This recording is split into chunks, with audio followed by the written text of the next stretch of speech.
Allez, poursuite de la découverte. Valérie, bah tiens, allez, on profite de cette cheminée. D'après toi, elle est accessible, tu peux te débrouiller? Ah bah tout à fait. Tu t'occupes du feu, pas de problème? En latéral, je pose la bûche là. Aucun souci. Voilà. Hein. Donc la cheminée, bah, impeccable. Hein. Tu as charge de feu à partir de maintenant. Voilà. Tiens, un escalier. Alors, on va en profiter pour dire quelques mots sur l'escalier, si vous voulez bien. Alors, bien entendu, hein, Noémie, tu te souviens, hein, il y a les personnes au fauteuil, bien entendu. Oui. Puis parmi les PMR, il y a des gens semi-ambulants, néanmoins, qui peuvent gravir un escalier, si on leur propose des aides.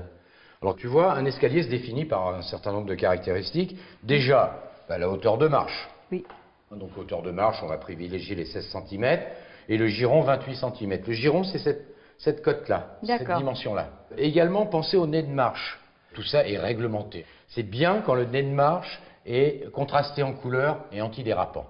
Hein, pour les malvoyants, eh ben, c'est une indication, la marche est bien là, elle n'est pas ailleurs. Pour beaucoup, ça pourrait être gênant qu'il n'y ait pas de contre-marche. La contre-marche, c'est la fermeture, tu vois, entre les deux marches, là. Hein, tu as une petite idée du pourquoi? Ça peut être angoissant quand tu montes les marches, d'avoir ce vide en dessous de toi. Oui, tu as complètement raison. Complètement. Et également, il y a une autre raison, c'est que si par exemple j'avais un pied dont mes releveurs ne fonctionnent pas, j'ai pas le potentiel à lever cette jambe. Donc tu vois, je vais mettre mon pied gauche sur la marche et mon pied droite, donc je vais pousser avec ma jambe gauche. Je ne peux pas, je coince. Qu'est-ce que je fais? Je suis obligé de tirer mon pied. Voilà. Même si cette jambe m'offre encore un appui qui me permet de passer l'autre jambe, mais là, à nouveau, je coince.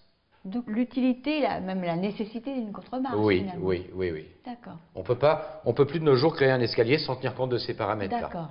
Également, et ensuite on a terminé, pour un hémiplégique droite, hein, à droite son bras ne fonctionne pas, là ben, il va essayer de se débrouiller à la montée avec cette main courante-là, mais à la descente...